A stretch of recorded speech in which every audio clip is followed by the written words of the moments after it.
வாழ்க எழுச்சி தமிழர் வாழ்க எழுச்சி தமிழர் வாழ்க எழுச்சி தமிழர் வாழ்க எழுச்சி தமிழர் வாழ்க எழுச்சி தமிழர் வாழ்க எழுச்சி தமிழர் வாழ்க எங்கள் முகவரி வாழ்க எங்கள் முகவரி எழுச்சி தமிழர் எழுச்சி தமிழர் வாழ்க வாழ்க வாழ்க வாழ்க வாழ்க அம்பேத்கர் வாழ்க தமிழ் தாயின் தமிழ் புதல்வன் எழுச்சி தமிழர் வாழ்க வாழ்க வாழ்க வாழ்க எழுச்சி தமிழர் வாழ்க ஆதி திராவிடர் மக்கள் மீது கொலைவெறியோடு தாக்குதல் நடத்திய கொலைகார கும்பலை சாதி வேறி கும்பலை வன்மையாக கண்டிக்கின்றோம் விடுதலை சிறுத்தைகள் கண்டிக்கின்றோம் ஆதி திராவிட மக்கள் மீது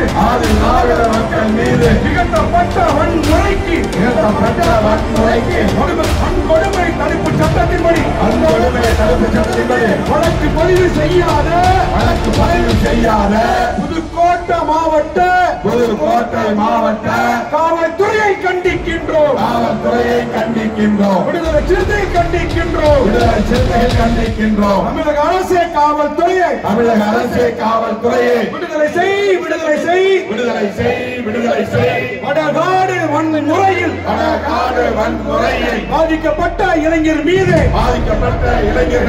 பொய் வழக்கு போடுவதா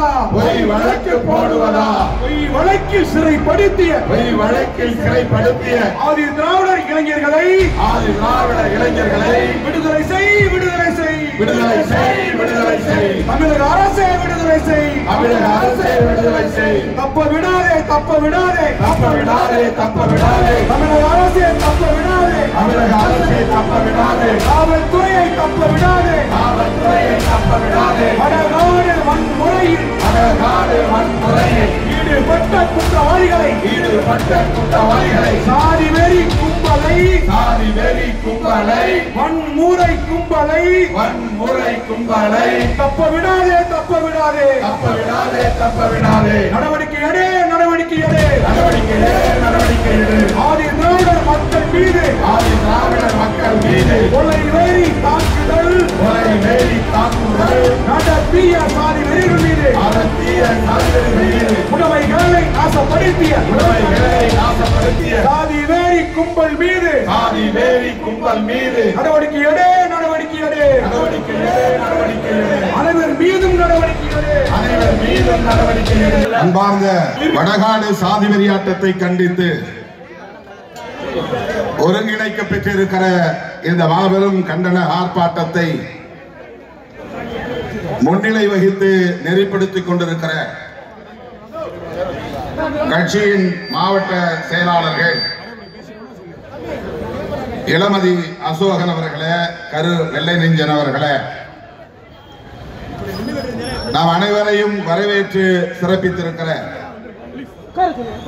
புதுக்கோட்டை தெற்கு மாவட்ட செயலாளர் இரா தமிழ்ச்செல்வன் அவர்களே, மண்டல செயலாளர் சதா சிவகுமார் அவர்களே, மண்டல துணை செயலாளர்கள் திருமரவன், சின்னு பழகு ஆகிய தோழர்களே, இந்நிகழ்வில் பங்கேற்று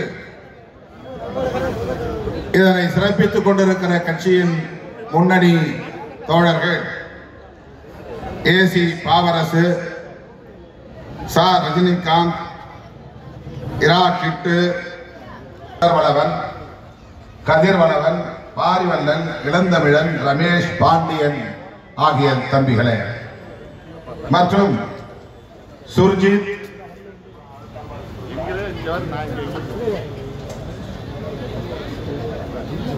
மற்றும் ஒன்றிய பொறுப்பாளர்கள் அம்பேத் வளவன், குணசேகரன், முத்தமிழன், ஜெய்சங்கர், தமிழ்வாணன், வீரகுமார், சரவணன், கர்ணன், விடுதலை வளவன், வெள்ளையன், அழகுவேந்தன், முருகேசன், வெள்ள சக்திவேல், செல்வரத்தினம், பாண்டியன், வீரமணி, திருமாபாண்டி, யுவராஜ், கருப்பையா, சேது, சுரேஷ், பூமிநாதன், ஐயா நடராஜன், கண்ணு கெட்டிய தூரம் வரையில் கடலிட திரண்டிருக்கிற என் உயிரின் உயிரான விடுதலை சிறுத்தைகளே, உங்கள் அனைவருக்கும் என்னுடைய பணிவார்ந்த வணக்கத்தை தெரிவித்துக் கொள்கிறேன். பெயர்கள் விடுபட்டிருந்தால் பொறுத்தருட வேண்டுகிறேன். இந்த ஆர்ப்பாட்டம் 4 மணிக்கே தொடங்கி இருக்க வேண்டும். தவிர்க்க முடியாத காரணங்களால் சற்று காலம் தாழ்ந்து தொடங்க நேர்ந்திருக்கிறது.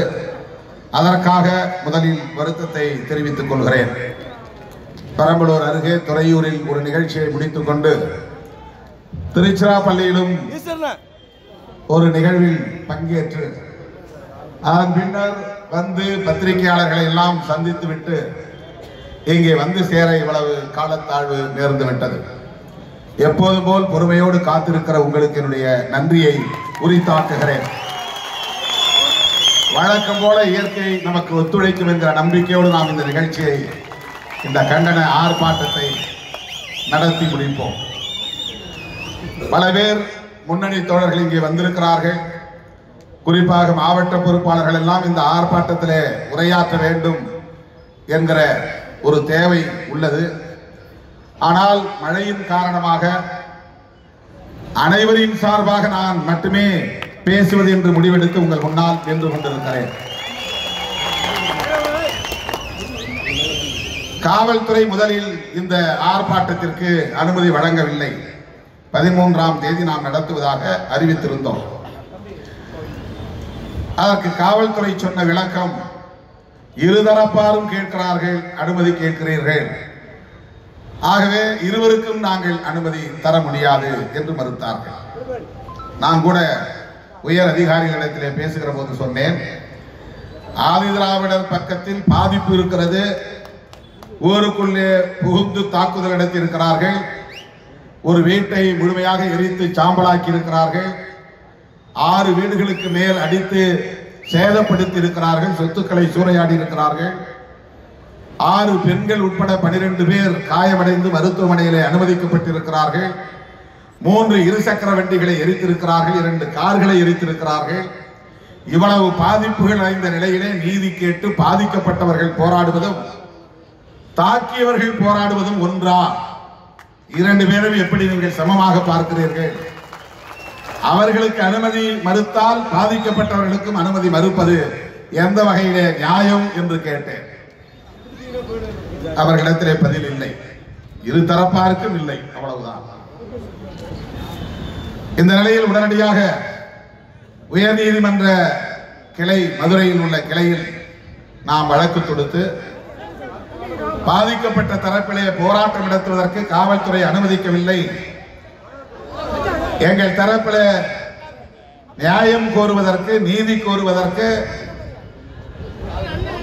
ஜனநாயகத்தில் இடமில்லையா, சட்டம் அதை அனுமதிக்காதா என்ற கேள்வியை நாம் எழுப்பிய நிலையில் காவல்துறை தான், நீதித்துறை தான், நீதிமன்றம் தான் காவல்துறைக்கு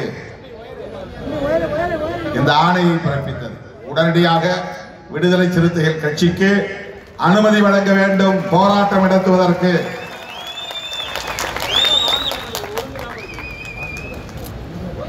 சில தோழர்கள் கேட்டார்கள், நீங்கள் ஆளுங்கட்சி கூட்டணியில் இருக்கிறீர்கள், ஆனால் காவல்துறை உங்களுக்கு அனுமதி கூட தர மறுக்கிறதே என்று கேட்டார்கள்.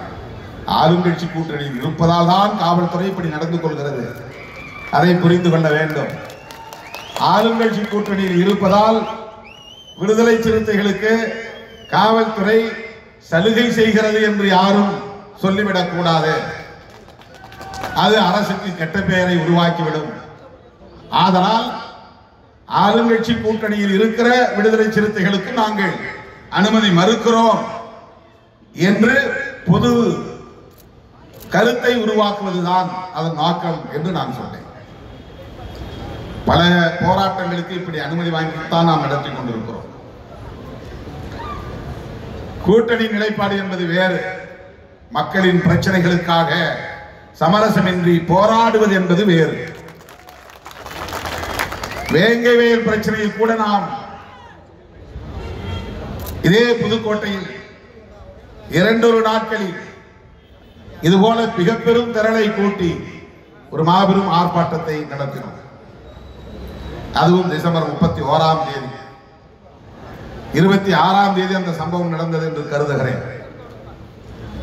4-5 நாள் இடைவெளியில் 5000 பேரை திரட்டி ஒரு மாபெரும் ஆர்ப்பாட்டத்தை நடத்தினார். எல்லோரும் அடுத்த நாள் புத்தாண்டு கொண்டாட்டத்தில் மூழ்கி இருந்தார்கள். விடிந்தால் புத்தாண்டு, இரவு நேரத்தில் புத்தாண்டு கொண்டாடுவார்கள். புத்தாண்டு கொண்டாடுகிற மனநிலையில் இருக்கிற போது போராட்ட களத்தில் நின்ற இயக்கம் விடுதலை சிறுத்தைகள் கட்சி. ஆனால் சில அற்பர்கள் வேங்கவேலுக்கு திருமாவளவன் போனானா என்ற கேள்வியை எழுப்புவார்கள். அந்த ஆர்ப்பாட்டம் போதாது என்று தமிழ்நாடு முழுவதும் பிறகு அனைத்து மாவட்ட தலைநகரங்களிலும் ஆர்ப்பாட்டம் நடத்தினோம். ஆளுங்கட்சி கூட்டணியில் இருந்தாலும் பாதிக்கப்படுகிற மக்களுக்கு எப்போதும் விடுதலை சிறுத்தைகள் கட்சி துணை நிற்கும் என்பதை அந்த நேரத்தில் நாம் உறுதிப்படுத்தினோம். வடகாடு சம்பவம் நடந்ததும் உடனடியாக நான் தோழர்களை தொடர்பு கொண்டு நடந்த விவரங்களை எல்லாம் கேட்டறிந்த உடனே ஆர்ப்பாட்டத்தை நான் அறிவித்தேன். காவல்துறை அனுமதி மறுக்கும் என்று தெரியும். அதனால் ஒரு நாள் கூட தாமதிக்காமல் அடுத்த நாளே மதுரை உயர்நீதிமன்றத்திற்கு செல்லுங்கள், வழக்கை தொடுக்க வேண்டும் என்று வழக்கறிஞர் ரஜினிகாந்த் அவர்களை சென்னையில் இருந்து உடனே மதுரைக்கு செல்லுங்கள் என்று அனுப்பி வைத்தேன். அப்படி தொடுத்து வழக்கு தொடுத்து அனுமதி பெற்று இங்கே நாம் கூடியிருக்கிறோம். சில கோரிக்கைகளை நாம் முன்வைக்க வேண்டியிருக்கிறது. காவல்துறை தான் நடவடிக்கை எடுத்திருக்கிறதே, தாக்கியவர்களையும் கைது செய்திருக்கிறார்களே, வேற என்ன வேண்டும்? காவல்துறை உடனடியாக ஒரு அறிக்கையை வெளியிட்டிருக்கிறது. இது சாதி அடிப்படையில் நிகழ்ந்த வன்கொடுமை அல்ல என்று சொல்லி இருக்கிறார்களே, பிறகே இதை நீங்கள் பெரிதாக்குகிறீர்கள்? இது அரசு தரப்பிலிருந்து அல்லது அதிகார வர்க்கத்திடமிருந்து எழுப்பப்படுகிற கேள்வி. காவல்துறை தரப்பில் ஒரு புலன் விசாரணை நடக்கிற போது அந்த வழக்கு தொடர்பான நிலைப்பாட்டை வெளிப்படையாக பேசக்கூடாது. அது மரபும் இல்லை, நியாயமும் இல்லை. இரு தரப்பில் வன்முறைகள் நடக்கின்றன, அது தொடர்பான வழக்கு பதிவாகி இருக்கிறது, புலன் விசாரணை நடக்கிறது என்றால் அந்த புலன் விசாரணையில் என்ன முடிவுகள் வரப்போகின்றன என்பதை தெரிவதற்கு முன்பே உயர் போலீஸ் அதிகாரி, மாவட்ட காவல்துறை கண்காணிப்பாளர் அது தொடர்பாக ஒரு நிலைப்பாட்டை எடுத்து இப்படித்தான் நடந்தது என்று சொல்லிவிட்டால் புலன் விசாரணை அதன் அடிப்படையில் தான் போகும். எஸ்பியே சொல்லிட்டார் இது சாதி மோதல் இல்லை என்று. பிறகு எப்படி புலன் விசாரணை அந்த கோணத்தில் நடக்கும்? நடக்காது. அதனுடைய பின்னணியை, உண்மையான பின்னணியை எப்படி வெளியே கொண்டு வர முடியும்? கொண்டு வர முடியாது. காவல்துறை அதிகாரிகளோ வருவாய்த்துறை அதிகாரிகளோ சமூக அடிப்படையிலே இப்படிப்பட்ட நிகழ்வுகள் நடக்கிற போது வெளிப்படையாக கருத்து சொல்லக்கூடாது என்பதுதான் மரபு, அதுதான் சட்டப்படியான அணுகுமுறையும் கூட. கருத்து சொல்லக்கூடாது, அரசியல்வாதி மாதிரி அறிக்கை விடக்கூடாது. இப்படித்தான் நடந்தது என்று எப்படி முன்கூட்டியே புலன் விசாரணைக்கு முன்பே, விசாரணை செய்வதற்கு முன்பே வெறும் இன்ஃபர்மேஷன்ஸ், தகவல்களை வைத்துக் கொண்டு ஒரு முடிவுக்கு வர முடியும்? அது இன்வெஸ்டிகேஷன் ப்ரொசீஜர் அல்ல. அதனால்தான் அதுக்கு பேர் எஃப்ஐஆர், ஃபர்ஸ்ட் இன்ஃபர்மேஷன் ரிப்போர்ட். அதுக்கு ஆங்கிலத்திலே ஃபர்ஸ்ட் இன்ஃபர்மேஷன் ரிப்போர்ட், முதல் தகவல் அறிக்கை. பாதிக்கப்பட்டவன் ஒரு ஸ்டோரியை சொல்லுவான், எவன் மேல புகார் சொன்னமோ அவன் ஒரு ஸ்டோரியை சொல்லுவான், அவனும் வந்து புகார் கொடுப்பான். அவன் புகார் கொடுக்கிறானோ இல்லையே காவல்துறையை கூப்பிட்டு வாங்குவா, நீ ஒரு கம்ப்ளைண்ட் கொடு, அப்பதான் நான் பேலன்ஸ் பண்ண முடியும். அவன் பேர்ல 10 பேர் வேற கேஸ் போட முடியும், அப்பதான் லா அண்ட் ஆர்டர் நான் மெயின்டைன் பண்ண முடியும். இது புதுக்கோட்டை போலீஸ் மட்டுமல்ல, தமிழ்நாடு மட்டுமல்ல, இந்தியா முழுவதும் இருக்கிற போலீஸின் அணுகுமுறை இது. இவங்களே கூப்பிட்டு கேட்பாங்க, வந்து நீ ஒரு கம்ப்ளைண்ட் கொடுத்துட்டு போயா, அவன் ஒரு ஸ்டோரி சொல்லுவான். இந்த இரண்டையும் பெற்றுக்கொண்டு அவர்கள் என்ன சொல்லுகிறார்களோ சொல்லுவதை அப்படியே பதிவு செய்வதற்கு பெயர்தான் எஃப்ஐஆர், ஃபர்ஸ்ட் இன்ஃபர்மேஷன் ரிப்போர்ட், முதல் தகவல் அறிக்கை. அதுக்கு என்ன அர்த்தம்னா, அவன் சொன்னதை நாங்க அப்படியே பதிவு பண்ணிக்கிட்டோம், அது உண்மையா இல்லையா, அதில் சொல்லப்பட்டபடி நடந்திருக்கிறதா உண்மையிலேயே இவர்கள் பாதிப்படைந்திருக்கிறார்களா, உண்மையிலேயே இவர் யார் யார் மேலே குற்றம் சுமத்தி இருக்கிறார்களோ அவர்கள் எல்லாம் குற்றவாளிகள் தானா, அந்த இடத்திலே அவர்கள் இருந்தார்களா, வன்முறையில் ஈடுபட்டார்களா என்பதையெல்லாம் புலன் விசாரணையில் தான் தெரியும். அதற்கு அதிகாரி ஒருவர் இருக்கிறார், ஐஓன்னு சொல்லுவாங்க, இன்வெஸ்டிகேஷன் ஆபீசர். புலனாய்வு செய்வதற்கு எஸ்சி மக்கள் புகார் கொடுத்தால் புலனாய்வு செய்வதற்குரிய அதிகாரி யார் என்றால் டிஎஸ்பி ரேங்க்ல தான் பண்ணணும், இன்ஸ்பெக்டர் ரேங்க்ல பண்ணக்கூடாது. இன்ஸ்பெக்டர் ரேங்க்ல பண்ணா அவர் ஏதாவது ஒரு காரணத்தால் பயஸ்டா இருப்பார், ஒரு சார்பா மாறிடுவார். டிஎஸ்பி லெவல்ல இருந்தா அவர் ஒரு அதிகாரிங்கிற காரணத்தினால கொஞ்சம் பேலன்ஸ்டா இருப்பார் அப்படின்னு ஒரு நம்பிக்கை. ஆனா அப்படி இருக்கிறது இல்ல, எஸ்பி அப்படி இருக்கிறது இல்ல, அதுக்கு மேல இருக்கிற அதிகாரிகள் அப்படி இருக்கிறது இல்ல. சட்டம் அப்படி நம்புகிறது. ஒரு டிஎஸ்பி ரேங்க்ல போடுங்க, அவர் அன்பயாஸ்டா இன்வெஸ்டிகேஷன் பண்ணுவார். அன்பயாஸ்ட்னா இந்த பக்கமும் சாயாம அந்த பக்கமும் சாயாம, சாதி அடிப்படையில் சிந்திக்காம, உண்மையிலேயே குற்றம் என்னவோ அந்த குற்றம் எப்படி நடந்தது என்பதை புலனாய்வு செய்வார், உண்மையை கண்டுபிடிப்பார், உண்மையான குற்றவாளிகளை கைது செய்வார் என்கிற அடிப்படையில் ஐஓ டிஎஸ்பி ரேங்க்ல பண்ணணும். அது வன்கொடுமை தடுப்பு சட்டம் வழங்கி இருக்கிற ஒரு அதிகாரம். ஆகவே இன்வெஸ்டிகேஷன் ஆபீசர் முழுமையான அத்தாரிட்டி உள்ளவர். எஸ்பிக்கு அது ஒண்ணுமே கிடையாது. எஸ்பி வெறும் சூப்பர்வைஸ் பண்றதுதான், கண்காணிக்கிற வேலை தான். அதனாலதான் அவர் கண்காணிப்பாளர். சுருக்கமா சொன்னா கண்காணின்னு அர்த்தம். வேலை செய்யற இடங்கள கண்காணி இருப்பாங்கல்ல, கண்காணிப்பாளர் அப்படிங்கிறது சுருக்கம் தான் கண்காணி. அவருக்கு என்ன வேலைன்னா, ஒழுங்கா அட்மினிஸ்ட்ரேஷன் நடந்துட்டு இருக்குதா, போலீஸ் ஸ்டேஷன்ல எல்லா அதிகாரிகளும் வந்து ஆஜராகிறாங்களா, அன்னன்னைக்கு இருக்கிற பிரச்சனைகளை போய் அட்ரஸ் பண்றாங்களா, வேற எங்கேயாவது லாண்ட் ஆர்டர் பிரச்சனை வந்தா உடனே இவங்க டைரக்ஷன் கொடுத்து அங்க போய் பார், இங்க போய் பார், அவ்வளவுதான். இன்வெஸ்டிகேஷன் அத்தாரிட்டி அவங்க கிடையாது. ஆனா எஸ்பி சொல்றார், வடகாடு பிரச்சனை சாதி அடிப்படையில் நடந்ததல்ல, இரண்டு தரப்பை சார்ந்த இளைஞர்கள் குடித்துவிட்டு போதையிலே பெட்ரோல் பங்கில் தகராறு செய்து கொண்டார்கள். அதனால் ஒரு தரப்பை இன்னொரு தரப்பு வந்து அடித்தது, இரு தரப்பும் மோதிக்கொண்டார்கள்.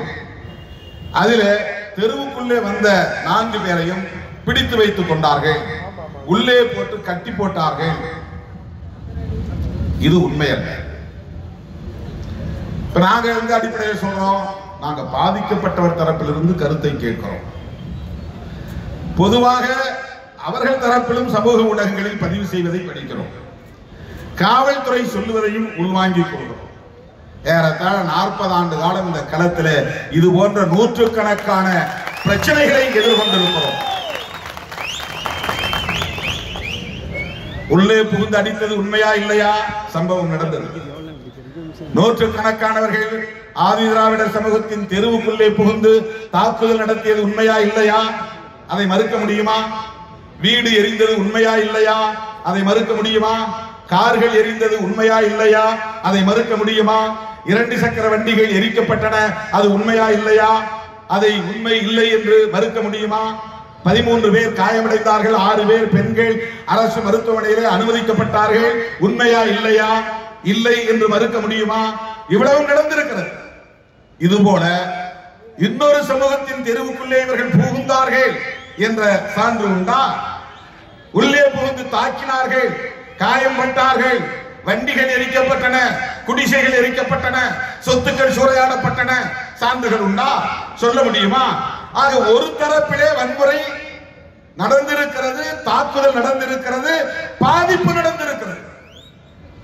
காவல்துறை வருவாய்த்துறை அதிகாரிகளின் நடவடிக்கை எப்போதும் விக்டிம் சைடு தான் இருக்கு. அதுதான் சட்டம் சொல்கிறது. விக்டிம்னா பாதிக்கப்பட்டவர்கள் அர்த்தம். விக்டிம் ஆங்கிலத்தில் சொல்றது பாதிக்கப்பட்டவர்கள். பாதிக்கப்பட்டவர்களுக்கு நீதி கிடைக்க வேண்டும், உடனடியாக பாதுகாப்பு கிடைக்க வேண்டும். ஆனால் என்ன சாபக்கேடோ தெரியவில்லை, இந்தியா முழுவதும் காவல்துறை அதிகாரிகளும் வருவாய்த்துறை அதிகாரிகளும் எப்போதுமே தலித்துகளுக்கு எதிராகவே இருக்கிறார்கள். புகார் கொடுத்தால் வழக்கு பதிவு செய்வதில்லை, வழக்கு பதிவு செய்தாலும் அவர்கள் விரும்புகிறபடிதான் வழக்கு பதிவு செய்கிறார்கள். நாம எஃப்ஐஆர்ல கொடுக்கிற மாதிரி பதிவு பண்றதில்லை. எஃப்ஐஆரில் பாதிக்கப்பட்டவர்கள் தருவது போல எழுதுவதில்லை. நீ இப்படிலாம் எழுதாத, நான் எஃப்ஐஆர் போட முடியாது, நான் சொல்ற மாதிரி எழுது.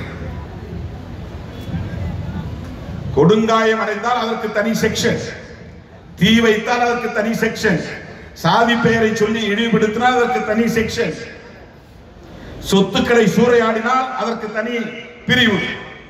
வன்கொடுமை தடுப்பு சட்டத்தில் வெவ்வேறு செக்ஷன்ஸ் இருக்கிறது. அதுவும் பெண்களை தொந்தரவு செய்தால், வன்முறை செய்தால், அவர்களை அவமானப்படுத்தினால் விமன் ஹராஸ்மெண்ட் கேஸ் வேற போடணும். அதுவும் வன்கொடுமை தடுப்பு சட்டத்தில் தனி செக்ஷன் இருக்கிறது. ஆனால் இங்க என்ன வழக்கு போட்டிருக்கிறாங்க, எப்பவுமே இந்த 3-1-10 அவங்க போலீஸ் த்ரூஅவுட் தமிழ்நாடு அல்லது த்ரூஅவுட் இந்தியா, நீ எஸ்சி ஆக்ட் போட்டியான்னு கேட்டா உடனே 3-1-10, 3 செக்ஷன் 1 கிளாஸ் 10 சப் கிளாஸ், 3வது பிரிவுல 1வது பிரிவு, அடுத்து 10வது உபப்பிரிவு. அது என்ன சொல்லுதுன்னா, இப்ப மாறி போச்சு, பிஎன்எஸ்ல எஸ்சி மாறி இருக்கு. இப்ப சட்டத்துல வந்து சில செக்ஷன்ஸ் எல்லாம் மாறி இருக்கு. எஸ்சி ஆக்ட் மாறலையா? அமெண்ட்மெண்ட் ஆக்ட்ல இப்ப 2015ல வந்து அமெண்ட்மெண்ட் ஆக்ட் 3(1)R 3(1)S. இப்ப வந்து முன்ன 3(1)10 இருந்தது, இப்ப 3(1)R அப்படின்னு மாறி இருக்கு. R வந்து ABCDEFGH, அதுல வர R இல்ல R. அந்த செக்ஷனை மட்டும்தான் காவல்துறை போடுறாங்க. பெண்களை இழிவா பேசுறது தனி செக்ஷன் இருக்கு, போடுறதில்லை. காயப்படுத்தினா கூட சின்ன காயம் பெரிய காயம் இருக்கு, கொடுங்காயம் இருக்கு, கொடுங்காயத்துக்கு தனி பிரிவு இருக்கு. கொடுங்காயம் செக்ஷன் போட்டாதான் அதுக்கு தகுந்த இழப்பீடு வழங்கணும். வன்கொடுமை தடுப்பு சட்டத்துல ஒரு தலித் பாதிக்கப்பட்டால் அந்த பாதிப்பு என்னென்ன பாதிப்புன்னு கணக்கு பண்ணி மதிப்பீடு செய்து அதன் அடிப்படையில் அவங்களுக்கு காம்பன்சேஷன் தரணும் சட்டம் சொல்லுது. ஆனா இவங்க போடுறது வந்து வெறும் சாதியை சொல்லி இழிவா பேசினா அவ்வளவுதான், வேற எந்த வழக்கும் பதிவாக. இது நான் புதுக்கோட்டை மாவட்ட காவல்துறை மட்டும் சொல்றேன்னு நினைக்காதீங்க, இது பொதுவா காவல்துறைக்கு இருக்கிற ஒரு அணுகுமுறை. இதுக்கு முன்ன ஓரல் இன்ஸ்ட்ரக்ஷனே இருந்தது. எப்படி ஓரல் இன்ஸ்ட்ரக்ஷன் இருந்ததுன்னா, ஓரல் இன்ஸ்ட்ரக்ஷனா வாய்மொழி உத்தரவு. என்ன வாய்மொழி உத்தரவு இருந்ததுன்னா, யார் ஆட்சிக்கு வந்தாலும் SC/ST கேஸ் கொடுத்தாங்கன்னா உடனே கேஸை போட்டாதீங்க, முடிஞ்சா சமரசம் பண்ணி வைங்க, சமாதானப்படுத்தி அனுப்புங்க, கேஸை போட்டாதீங்க. இது எல்லா காவல் நிலையத்துக்கும் எல்லா ஆட்சி காலத்திலும் எல்லா அரசு நடக்கிற போதும் காவல்துறைக்கு பொதுவாக சொல்லப்படுகிற ஒரு வழிகாட்டுதல். அது கலவரமா மாறிடும், பெரிய பிரச்சனையா மாறிடும், லா அண்ட் ஆர்டர் பிரச்சனையா மாறிடும். அதுக்கு அவங்க சொல்ற காரணம் என்னன்னா, எஸ்சி எல்லா ஊர்லயும் சிறுபான்மையா இருக்கிறாங்க, எஸ்சி அல்லாதவர்கள் பெரும்பான்மையா இருக்கிறாங்க. இப்ப வடகாடுல தாழ்த்தப்பட்டவர்கள், அதாவது ஆதி திராவிடர்கள் ஒரு 200 பேர், 200 குடும்பம் தான், 150 அல்லது 200 குடும்பம். பிற சமூகத்தை சார்ந்தவர்கள் 2000 குடும்பம், வாக்காளர்கள் மட்டுமே 6000 வாக்காளர்கள். ஆதி திராவிடர்கள் வெறும் 200 வாக்காளர்கள் அல்லது 300-400 வாக்காளர்கள். ஒரு வீட்டுக்கு 2 ஓட்டுனா கூட 400 வாக்காளர்கள். இப்ப இவங்களுடைய பிரச்சனை என்னன்னா, எப்பவுமே பெரும்பான்மை பக்கம் தான் இருப்பாங்க.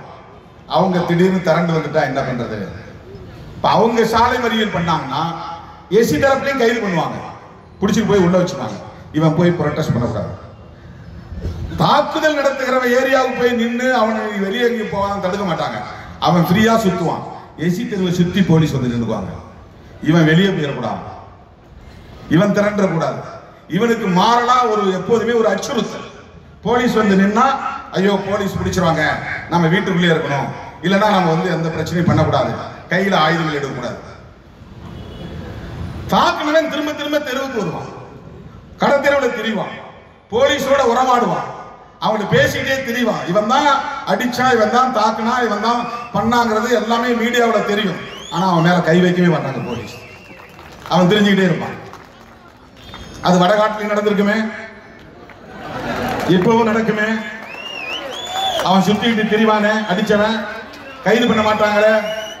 இதுதான் போலீஸ் மைண்ட் செட், இதுதான் பியூரோக்ராட்ஸ் மைண்ட் செட். வருவாய்த்துறை காவல்துறை அதிகாரிகள் ஒருபோதும் பாதிக்கப்பட்ட மக்களின் தலித் மக்களின் சார்பில் நின்று ஐயோ பாவம் இவர்கள் அப்பாவிகள் இவர்கள் மீது இப்படி ஒரு தாக்குதல் நடத்தியிருக்கிறார்களே இது அநீதி ஆயிற்று இதற்கு நாம் ஒரு தீர்வை கண்டாக வேண்டும் இவர்களுக்கு நீதியை பெற்றுத்தர வேண்டும் நாம் படித்திருக்கிறோம் அதற்காக யூனிஃபார்ம் போட்டிருக்கிறோம் அந்த கடமையை செய்ய வேண்டும் என்று ஒரே ஒரு போலீஸுக்கு கூட ஒரே ஒரு அதிகாரிக்கு கூட அவன் வட இந்தியாவிலிருந்து வந்தாலும் அதுதான் தமிழ்நாட்டுக்குள்ளே இருந்தாலும் அதுதான் என்கிட்ட போலீஸ் உயர் அதிகாரிகள் என்ன சொன்னாங்க தெரியுமா நைட்டு 12:30 மணிக்கு நான் பேசுறேன் மிக உயர்ந்த போலீஸ் அதிகாரி அவர் என்ன சொன்னார்னா சார் நீங்க சொல்ற மாதிரி இல்ல சார் அந்த வீடு கிடையாது சார் வீட்டுல யாருமே குடி இல்லை அது ஒரு கொட்டா சார் கொட்டகையா இருந்தா கூட அவங்களுடைய உடைமை தானே அதுல 4 கால் இருக்கு மேல கூரை இருக்கு கழி காம்புகள் இருக்கு அதெல்லாம் எரிச்சா பரவாயில்லையா சார் அது வீடு இல்லை சார் அது ஒரு கொட்டகை சார் இப்போ அந்த வீட்டுக்கார அம்மாவே பார்த்தேன் இந்த வர முடியும் சார் நான் தான் சார் அங்கே குடியிருந்தேன் என்ன வச்சிருந்தேன் என் துணிமணிலாம் வச்சிருந்தேன் எரிஞ்சு போச்சு பண்ட பாத்திரம் வச்சிருந்தேன் எரிஞ்சு போச்சு அப்போ அவங்க போய் சொல்றாங்களா அவங்க என்கிட்ட போய் சொல்லி என்ன லாபம் அடைய போறாங்க ஏன் இப்ப காவல்துறை உயர் போலீஸ் அதிகாரி சொல்றாங்கன்னா லோக்கல்ல இருக்கிற போலீஸ் அதிகாரி சொல்றதுதான் அவங்க சொல்லுவாங்க அதை விட முக்கியமா ஒவ்வொரு மாவட்டத்திலும் நேரடியா தகவல் சொல்ற ஒரு உளவுத்துறை அதிகாரி ஒருத்தர் உண்டு எஸ்பிக்கு தனியா ஒரு உளவுத்துறை அதிகாரி உண்டு இந்த நேரடியா சொல்ற அதிகாரிகள் பெரும்பாலும் எந்தெந்த ஊர்ல இருக்காங்களோ அந்த ஊர்ல எது பெரும்பான்மை சாதியோ அந்த சாதியை சார்ந்தவங்க தான் போடுவாங்க அந்த ஊர்ல எந்த சாதி பெரும்பான்மை சாதியோ அந்த சாதியை சார்ந்த ஒருத்தர் தான் அங்க அதிகாரியா இருப்பாரு அவர் ஒரு காலத்திலும் உண்மையை பேச மாட்டார் ஸ்பெஷல் பிரான்ச் நினைக்கிறேன் நேரடியா எஸ்பிசிஐடி நேரடியா வந்து இன்டெலிஜென்ஸுக்கு தகவல் கொடுக்குறவங்க ஐஜி ஆபீஸ்க்கு அவங்க எஸ்பிக்கு தர மாட்டாங்க எஸ்பி தனியா தன் கட்டுப்பாட்டில் ஒரு உளவுத்துறை வச்சிருப்பாரு அவர் கூட உண்மையை சொன்னாலும் சொல்லுவாரு இவங்க இந்த தரப்புல இருக்கிறவங்க நேரடியா தகவல் உண்மையை சொல்ல மாட்டாங்க அவங்க பெரும்பாலும் பெரும்பான்மை சாதியை சார்ந்தவங்க தான் ஒவ்வொரு மாவட்டத்திலையும் அப்படிதான் போடுவோம் இந்த ஊர்ல இந்த சாதி பெரும்பான்மையா இருந்தா அந்த எஸ்பிசிஐடி அந்த சாதியை சார்ந்தவராக தான் இருப்பார் நீங்க கண்ணை மூடிட்டு முடிவு பண்ணிடலாம் அங்க எஸ்பிசிஐடியா ஒருத்தர் இருக்காருன்னா அவர் ஆன்டி தலித்தா தான் இருப்பார் தலித்துகளுக்கு விரோதியா தான் இருப்பார் அப்படிதான் அவர் தகவல் கொடுப்பார் அப்ப அவர் என்ன சொல்லியிருப்பாருன்னா சார் அது வெறும் கொட்டா சார் அதுல ஒண்ணும் இல்லை சார் சும்மா அது ஏதோ தூக்கி போட்டாங்க எரிஞ்சு போச்சு அப்ப எரிஞ்சு போன கார் வந்து வெறும் பொம்மை காரா எரிஞ்சு போன 2 சக்கர வண்டி பிளாஸ்டிக்ல செஞ்ச 2 சக்கர வண்டியா அது எப்படி எரிஞ்சது இப்ப 12 பேர் வந்து மருத்துவமனை படுத்தாங்களா அவங்களாம் ஆர்டிபிஷியல் இன்டெலிஜென்ஸ்ல செய்யப்பட்டவங்களா ஏஐ மூலமா செய்யப்பட்டவர்களா அவங்க உண்மையான மனிதர்கள் இல்லையா பாதிப்பு நடந்திருக்கிறது காவல்துறை தவறாக மேலதிகாரிகளுக்கு தகவல் தருகிறார்கள் உள்ளூர் காவல்துறையை சார்ந்தவர்கள் உளவுத்துறையை சார்ந்தவர்கள் தகவல் தருகிறார்கள் இப்ப கூட எங்க கூட்டத்தை பத்தி என்ன ரிப்போர்ட் எவ்வளவு பேர் வந்தாங்க ஒரு 200 பேர் விசாரணை அங்க ரிப்போர்ட் வந்து இங்க எத்தனை ஆயிரம் பேர் வந்திருக்காங்கன்னு சொல்ல மாட்டாங்க 200 பேர் வந்திருக்காங்க மற்ற கோரிக்கைகள்லாம் விட மாட்டாங்க போலீஸ் ரொம்ப கடுமையா விமர்சனம் பண்ணி பேசினாரு அதிகாரிகளை விமர்சனம் பண்ணி பேசினாரு அப்படி நெகட்டிவ் ரிப்போர்ட் தான் போகும் எதிர்மறையான ரிப்போர்ட் அறிக்கை தான் அங்க போகும் ஆகவே வன்முறை நடந்தது உண்மை பாதிக்கப்பட்டவர்கள் தலித்துகள் என்கிற போது பாதிக்கப்பட்டவர்கள் மீதும் வழக்கு தொடுக்கிற அணுகுமுறை என்ன அணுகுமுறை இவர்கள் எங்கே போய் அடித்தார்கள் பெட்ரோல் பங்கில் நடந்தது என்பது உண்மை அல்ல இதற்கு ஒரு பின்னணி இருக்கிறது இதை நாட்டு மக்களுக்கு சொல்ல வேண்டியது நம்முடைய பொறுப்பு கோரிக்கை முதலில் சொல்லிவிடுகிறேன் அங்கே அடைக்கலம் காத்த ஐயனார் திருக்கோயில் ஒரு கோயில் இருக்கு அது ஆதிதிராவிடர் சமூகத்திற்குரிய கோயில் காலம் காலமாக தலைமுறையாக அந்த மக்கள் அந்த கோயிலை வணங்கி வருகிறார்கள் திருவிழா எடுத்து வருகிறார்கள் அதை ஒட்டி காளி மைதானத்தில் அவ்வப்போது பொங்கல் வைப்பது உண்டு மொத்தத்தில் 1 ஏக்கர் அளவுக்கு அந்த பொது இடம் அது ஆதிதிராவிடர் சமூகத்தின் நீண்ட காலமான பயன்பாட்டில் இருக்கிற பொது இடம் அது அரசுக்கு சொந்தமானதுதான் ஆனால் ஆதிதிராவிட மக்களின் புழக்கத்தில் இருக்கிற இடம் அது பட்டா இடம் இல்லை எல்லா ஊர்லயும் கோயில் அப்படிதான் இருக்கு அது இந்து சமய அறநிலையத்துறைக்கு சொந்தமான கோயில் இல்லை ஆதிதிராவிடர்கள் ஒரு சிறுபான்மை சமூகத்தை சார்ந்தவர்கள் தங்களுக்கு என்று கோயிலை கட்டி வைத்திருக்கிறார்கள் அந்த 200 குடும்பத்திலும் 5 கரை வகையரா இருக்கிறாங்க. அதுல 3 கரையை சார்ந்தவர்கள், அதான் 3 வகையராவை சார்ந்தவர்கள் அடைக்கலம் காத்த ஐயனார் கோயில கும்பிடுறாங்க குலதெய்வமா. மற்ற 2 கரையை சார்ந்தவர்கள் தனித்தனியா, ஒருத்தர் நொண்டி ஐயனார், இன்னொன்னு ஏதோ ஒரு சாமி, 2 சாமியை கும்பிடுறாங்க. அது ஒரு 15 குடும்பம், இன்னொன்னு ஒரு 25 குடும்பம் 20 குடும்பம். இந்த 3 கரை இல்லாம ஆனா ஒரே சமூகமா அங்க இருக்கிறாங்க. இது எல்லா ஊரிலும் எல்லா சமூகங்களையும் இந்த மாதிரி வகையரா உண்டு. குலதெய்வங்கள் மாறுபடும். இப்ப எங்க ஊர்ல கூட 2 குலதெய்வம் இருக்கு. ஒன்னு வீரனார், இன்னொன்னு மாயவன். இப்ப நான் இருக்கிற குடும்பத்தை சார்ந்த ஒரு 7-8 கொத்து சேர்ந்தவங்க எல்லாம் மாயவனர் சாமியா கும்பிடுறாங்க. இன்னொரு 7-8 வகையராவை சார்ந்தவர்கள் வீரனார சாமியா கும்பிடுறாங்க. இது ஊர்ல இருக்கக்கூடிய 2 வகையான குலதெய்வம். அந்த மாதிரி வடகாடு கிராமத்தில் 5 கரையை சார்ந்தவர்கள் 3 கரையை சார்ந்தவர்கள் ஒரு சாமியை கும்பிடுறாங்க, அடைக்கலம் காத்த ஐயனார்.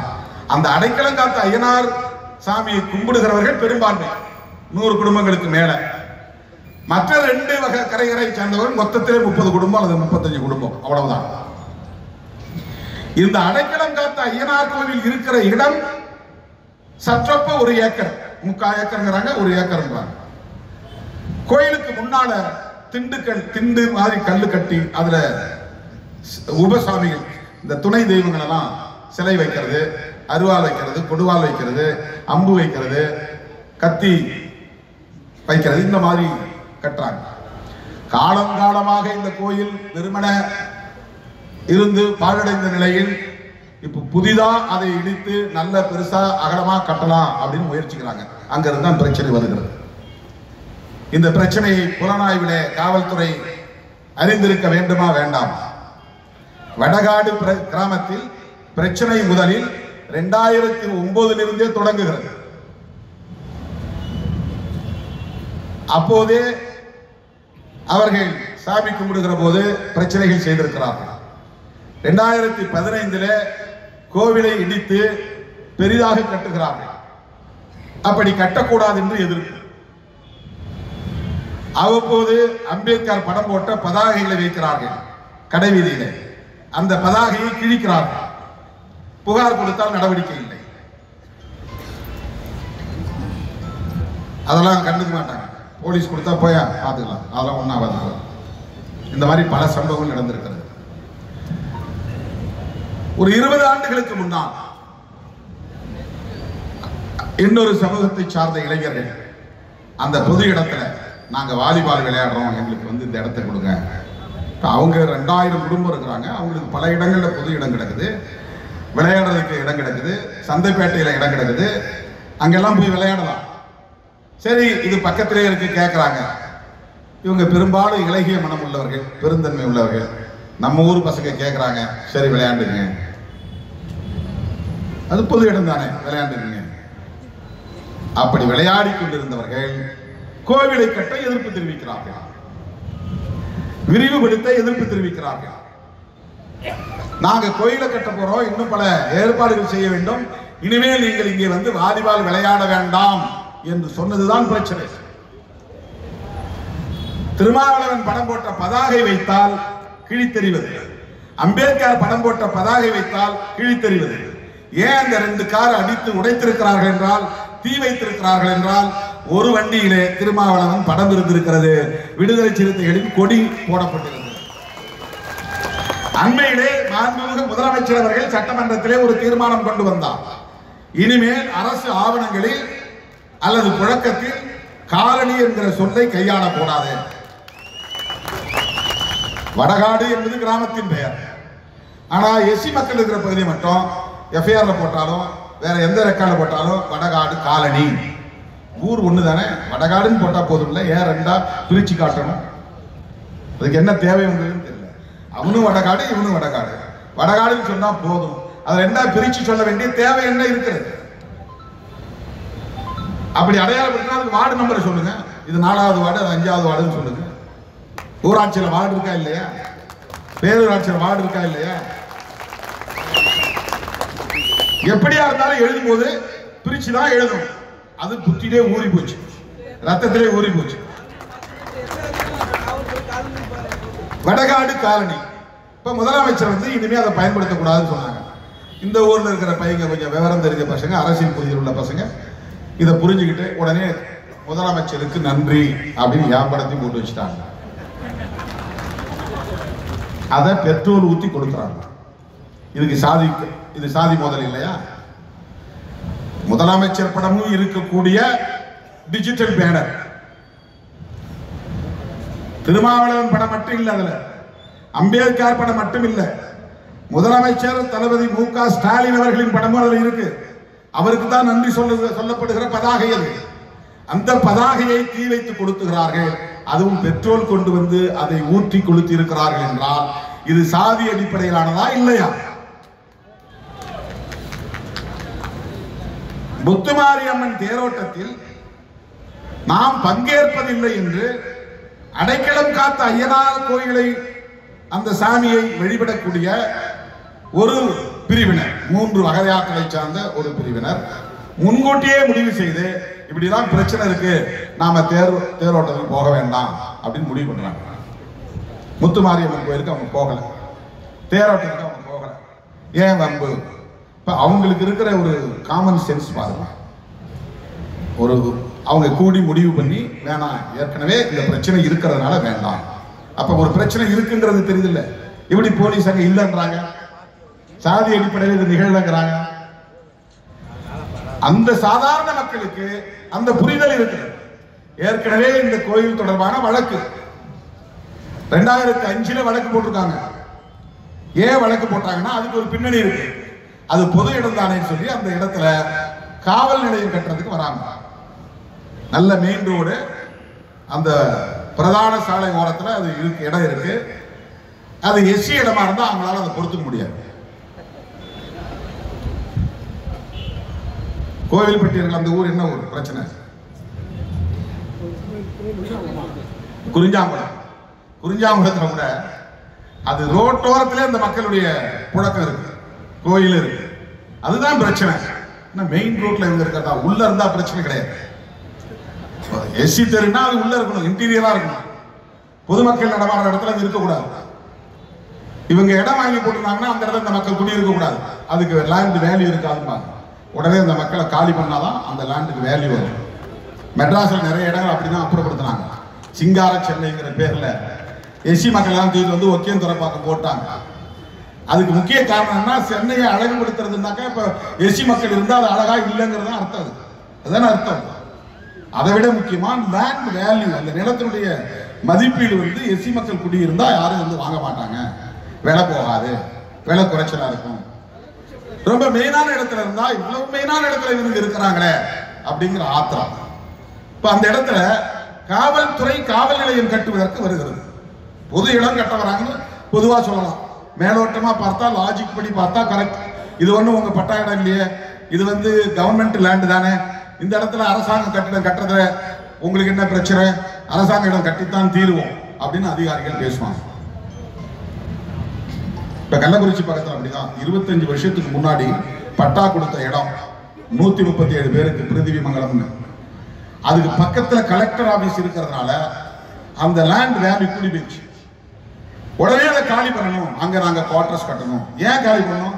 உங்களுக்கு இடம் கொடுத்து 25 வருஷம் ஆகி யாரும் அங்க வீடு கட்டல, அது சமம் இல்லாத பகுதி, கண்ணாபின்னான்னு கிடந்துச்சு, கரடு முரடா கிடந்துச்சு. அதை பிரிச்சு கொடுத்தாங்க பட்டா.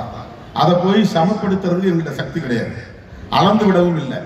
இன்னைக்கு லேண்ட் அப்ரிசியேஷன் ஆயிருச்சு, வேல்யூ கூடி போயிருச்சு. உடனே மாவட்ட ஆட்சித்தலைவர் உள்ளிட்ட எல்லாருக்கும் கண்ணை உறுத்துது. இவ்வளவு மெயின் இடத்துல கலெக்டர் ஆபீஸ் பக்கத்துல எஸ்சி குடியிருப்பு இருக்கிறதா, பட்டாலாம் கேன்சல். அதுதான் இங்கே அதே உளவியல் தான். இந்த இடத்துல இவங்க 1 ஏக்கர் பரப்பளவு உள்ள இடத்தை பயன்படுத்துறாங்களே, இந்த இடத்துல ஒரு காவல் நிலையத்தை கட்டலாம். இப்ப ஆதிராவிட சமூகத்தை சார்ந்தவர்கள் போய் வழக்கு போடுறாங்க. சில நேரங்களில் நீதிமன்றம் நமக்கு உயிர் கொடுக்குது. அப்பப்போ உயிர் கரட்டிட்டு போற நேரத்துல வாயில பால் ஊத்துற மாதிரி, தண்ணி ஊத்துற மாதிரி நீதித்துறை சில நேரங்களில் நல்ல தீர்ப்புகள் எல்லாம் தந்துருவாங்க, தெரியாமலே தந்துருவாங்க.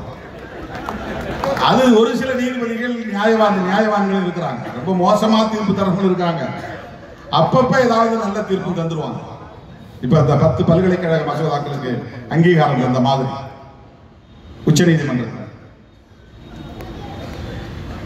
வடகாடு ஆதிதிராவிட சமூகத்தை சார்ந்த மக்கள் தொடுத்த வழக்கை விசாரித்த நீதிமன்றம் அந்த இடத்தில் காவல் நிலையத்தை கட்டக்கூடாது என்று தீர்ப்பளித்து விட்டது. ஆதிராவிட மக்களுக்கு ஃபேவரா வந்துருச்சு. இப்ப என்ன பண்றது? அவங்க மறுபடியும் இந்த இடம் நாங்க வாலிபால் விளையாண்டுட்டு இருக்கிற எங்களுக்கு சொந்தமானது, நாங்க இத்தனை வருஷமா பயன்படுத்திட்டு இருக்கோம், எங்களுக்கு தான் அதை பிரிச்சு கொடுக்கணும். உடனே நீயும் கேஸ் போட்டு பெண்டிங்லேயே வச்சிருக்கிறாங்க. அந்த கேஸ் நடத்தவே இல்லை. வாய்தா போட்டு தள்ளிக்கிட்டே போறாங்க. இப்ப காவல்துறை, நீயும் விளையாடாத, நீயும் அங்க போகாத, சாமி கும்பிடாத. இது என்ன நீதி? எந்த உலகத்து நீதி இது? தலைமுறையாக ஒடுக்கப்பட்ட மக்கள் பயன்படுத்தி வந்த இடத்தை இன்னொருவன் வந்து வேண்டுமென்றே வீம்புக்கு வந்து ஆக்கிரமிப்பு செய்ய நினைக்கிறான். நீ செய்வது தவறு, உனக்கென்று வேறு இடம் இருக்கிறது, நான் வேறு இடம் பார்த்து தருகிறேன், அல்லது வாங்கி தருகிறேன், அல்லது ஏற்பாடு செய்து தருகிறேன் என்றல்லவா சொல்லி இருக்க வேண்டும். அவங்களுக்கு நீ விளையாட இடம் கொடுக்க வேண்டாம் நாம சொல்லல, விளையாட இடம் கொடுங்க. இவர்கள் பயன்படுத்தி கொண்டிருந்த இடம் பொங்கல் வைத்து விழா கொண்டாடிய இடம். அந்த இடத்திலே அவர்கள் வந்து பிரச்சனை செய்கிறார்கள் என்றால் அதை தடுக்க வேண்டிய ஆட்சி நிர்வாகம் தடுக்காமல், அந்த வழக்கில் இன்டர்வியூன் பண்ணாம, அவங்க போய் பெட்டிஷன் போடல, அவங்க பார்ட்டியாகவும் இல்லை. இந்த மாதிரி சம்பவம் நடக்கும்போது ரெண்டு சமூகத்துக்கு இடையில மோதல் வரும் என்ற சூழல் வருகிற போது அதிகாரிகள், மாவட்ட ஆட்சியரோ அல்லது மாவட்ட காவல்துறை கண்காணிப்பாளரோ அதை தலையிட்டு அந்த பிரச்சனைக்குரிய விவாதத்தில் விசாரணையில் பங்கேற்க வேண்டும். அரசு தரப்பிலே கருத்து சொல்ல வேண்டும். ஒரு பெட்டிஷன் போடணும், போடல. இதுவரை தலையிடலை. 10-15 வருஷமா அந்த பெண்டிங், அந்த வழக்கு அப்படியே பெண்டிங்ல இருக்கு.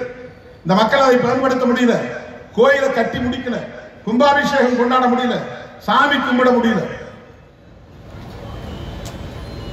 அந்த வழக்கு நிலுவையிலே இருப்பதை காரணம் காட்டி ஆதிதிராவிட மக்களையும் அந்த கோவிலில் வழிபாடு செய்யக்கூடாது என்று தடுத்து வைத்திருக்கிறார்கள்.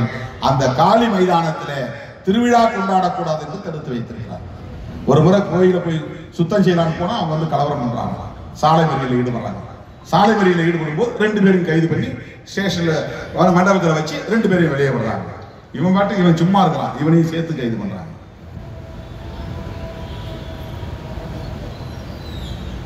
திண்டு கட்டி அங்கே சில உப தெய்வங்களை வைப்பதற்கான முயற்சியில் ஈடுபட்ட போது அவர்கள் சாலை மறியலில் ஈடுபடுகிறார்கள். இப்ப இது ஒரு சமூக பதற்றம் உருவாகிறதா இல்லையா? உடனடியாக அரசு தலையிட்டு திறப்பையும் பேசி அவர்களிடையே ஒரு சுமூகமான நல்லிணக்கத்தை ஏற்படுத்தி இருக்க வேண்டுமா வேண்டாமா? ஆனா பேச்சுவார்த்தைங்கிற பெயர்ல இப்ப கூட அண்மையில் நடந்திருக்கு. 4 நாளைக்கு முன்னாடி இந்த பேச்சுவார்த்தையில மறுபடியும் என்ன சொல்றாங்கன்னா, நீங்க சும்மா இருங்க, அங்க கோயிலுக்கிட்ட போகக்கூடாது, இனிமே அவங்க வழக்கில் போய் தலையீடு செய்து அதன் பிறகுதான் முடிவு சொல்லுவாங்க. அதான் ப்ரொசீஜர், ரைட். ஆனா இந்நேரம் அதெல்லாம் தலையீடு செய்திருக்க வேண்டுமா இல்லையா? இந்த கலவரம் நடப்பதற்கு முன்பே தலையிட்டு இருக்க வேண்டுமா வேண்டாமா?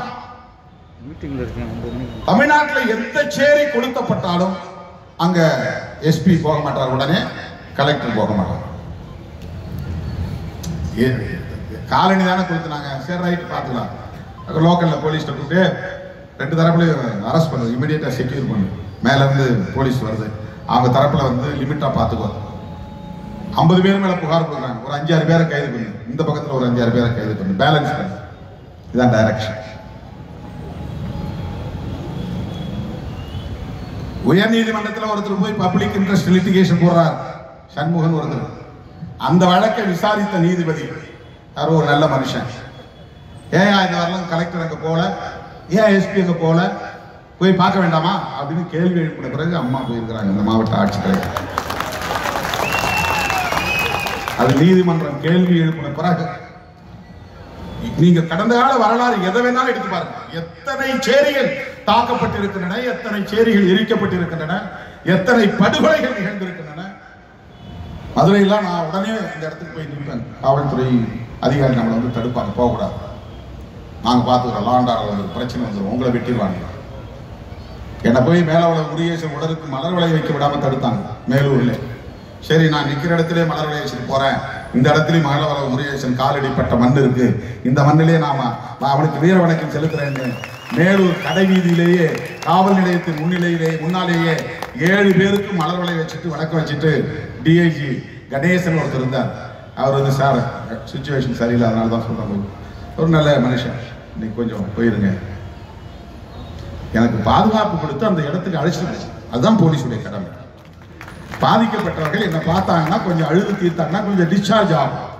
அவங்களுக்கு யார் நாதி, யார் அவங்களுக்கு ஆறுதல் சொல்லுவா? சொல்றது யார்? இந்த தமிழ்நாட்டில் இருக்கிறாங்க, எந்த கட்சி இருக்கிறது? அவன் கண்ணீர் வடித்துக் கொண்டிருக்கிற போது அவன் கண்ணீரை துடைப்பதற்கு எந்த கைகள் நீளும், எந்த கை நீண்டிருக்கிறது?